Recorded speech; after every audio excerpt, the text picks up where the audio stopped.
ETF index mutual funds నేర్చుకుని stock మార్కెట్లో రాణించాలనుకుంటున్నారా? వెంటనే ఈ నెంబర్కి కాల్ చేయండి.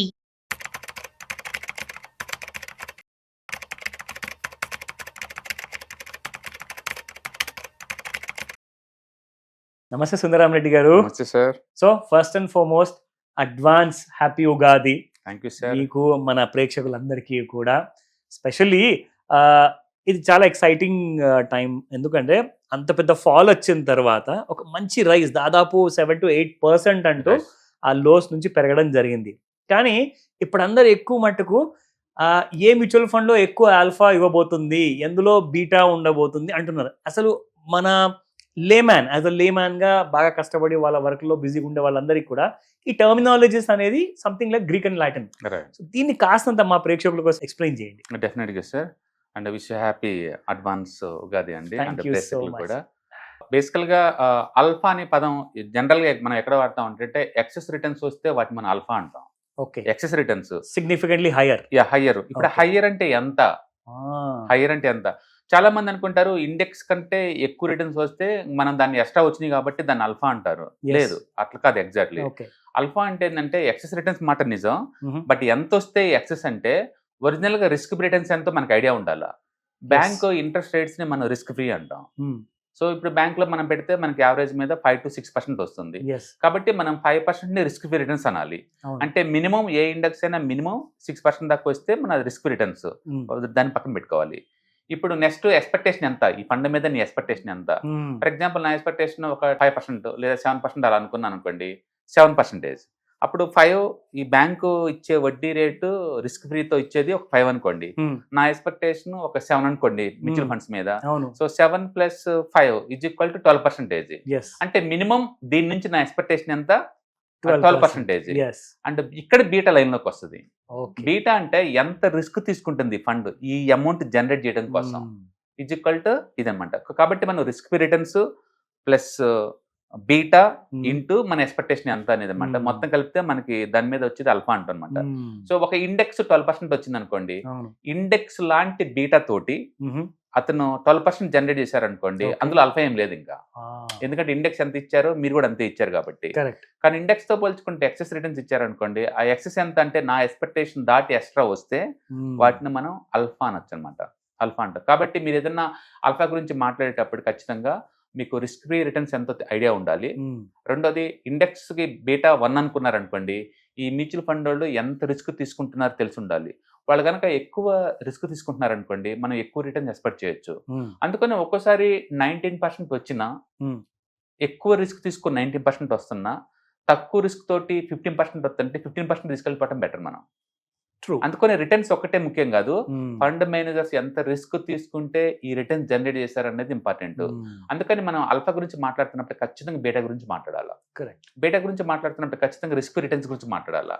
అంటే మీకు risk returns and beta and minimum expectation ఎంత అన్నదాన్ని బట్టేసి మనకి అల్ఫా అర్థం అవుతుంది అనమాట. కాబట్టి మన ఎక్స్పెక్టెడ్ రిటర్న్స్ ని ఎక్స్ట్రా వస్తే దాన్ని మనం అల్ఫా అంటారు. సింపుల్ చెప్పాలంటే ఒక ఇండెక్స్ ని ఒక మ్యూచువల్ ఫండ్ బీట్ చేసింది అనుకోండి, వాటిని మనం ఎక్స్పెక్టెడ్ రిటర్న్స్ అనొచ్చు. అది అల్ఫా కాదు. అల్ఫా అంటే మన ఎక్స్పెక్టెడ్ రిటర్న్స్ బీట్ చేయాలి మళ్ళీ, దాన్ని మనం అల్ఫా అంటారు. జనరల్ గా అయితే ఏంటంటే ఒక ఇండెక్స్ ని మినిమం బీట్ చేయాలి, ఎందుకంటే ఇండెక్స్ = 1 బీటా కాబట్టి దాని యావరేజ్ వాళ్ళు బీట్ చేస్తే మనం దాన్ని ఎక్సెస్ అనుకోవచ్చు. ఇప్పుడు ఫరాక్ అనుకోండి, అది లో బీటా, అందుకని ఫరాక్ తక్కువ వచ్చినా కూడా నీకు పర్వాలేదు. అదే నీకు మోతిలాల్ ఓస్వాల్ ఉందనుకోండి, అది లిటర్లీ యావరేజ్ బీటా లేదా హై బీటా కింద కన్సిడర్ చేయొచ్చు. అది ఫరాక్ లా తక్కువ రావడానికి వీల్లేదు, ఎందుకంటే వాళ్ళు ఎక్కువ రిస్క్ తీసుకుంటున్నారు కాబట్టి. కాబట్టి మీరు ఏదైనా అల్ఫా గురించి మాట్లాడేటప్పుడు బీటా ఎంతో తెలుసుకోండి, అంటే ఎక్స్పెక్టెడ్ రిటర్న్స్ ఎంత ఐడియా ఉంటే రిస్క్ రిటర్న్స్ మొత్తం చేసినప్పుడు మనకు ఐడియా జనరేట్ అవుతుంది అనమాట. ఏదన్నా కానీ మ్యూచువల్ ఫండ్స్ మనం వచ్చినప్పుడు ఎక్కువ రిటర్న్స్ కోసం వచ్చామన్న క్లారిటీ నీకు ఉందనుకోండి, ఎంత ఎక్కువ బీటా ఉంటే నీకు అంత ఎక్కువ రిటర్న్స్ వస్తుంది. కానీ బీటా ఎక్కువ ఉంటల్లా నీకు ఎక్కువ డిస్కౌంట్ సేల్ నడుతుంటది. ఖచ్చితంగా ఎస్ఐపి చేసే మనకి ఆలోచన ఉంటేనే వాడు జోలు పోవాలన్నమాట. ఎక్కువ బీటా ఎక్కడ ఉంటుంది? లార్జ్, మిడ్, స్మాల్ అంటే డెఫినెట్ గా స్మాల్ క్యాప్స్ ఎక్కువ బీటా ఉంటుంది. అంటే స్మాల్ క్యాప్స్ నుంచి మనం ఎక్కువ రిటర్న్స్ ఎక్స్పెక్ట్ చేయొచ్చు. ఎక్కువ రిటర్న్స్ వచ్చింది అంటే ఎక్కువ బీటా ఉంది కాబట్టి మార్కెట్లో డాడౌన్స్ కూడా ఎక్కువ ఉంటాయి.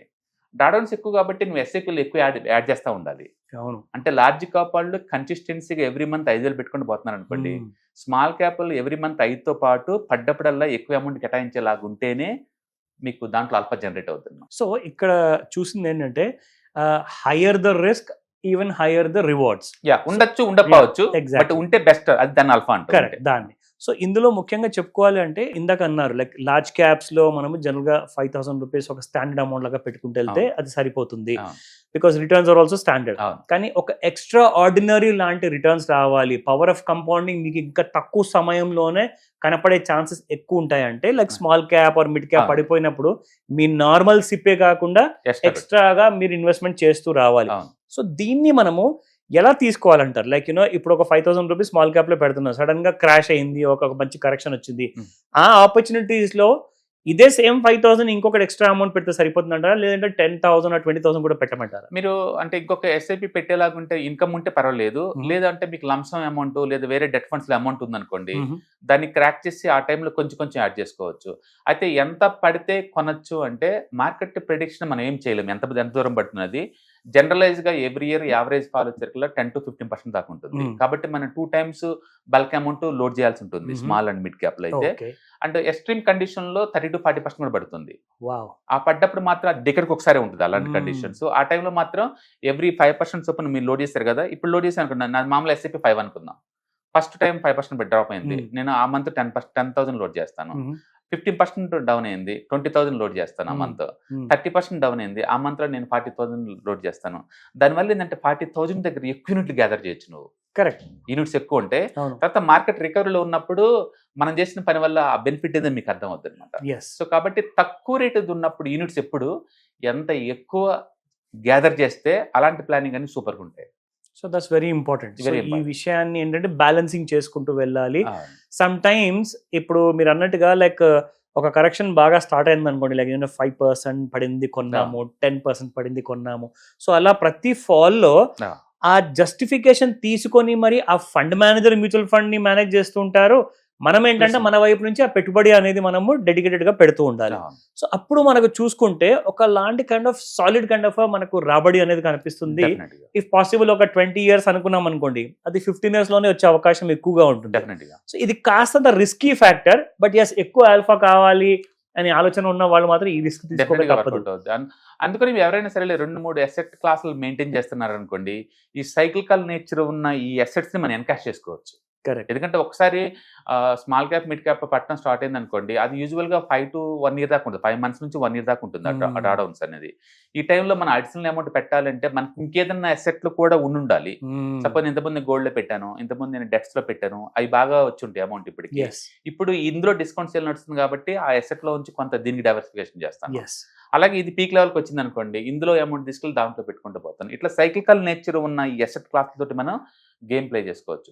పర్టికులర్ గా ఈక్విటీ జోలు వచ్చారు అంటే డెఫినెట్ గా మార్కెట్ లో డ్రాడౌన్స్ ఎక్కువ ఉంటాయి.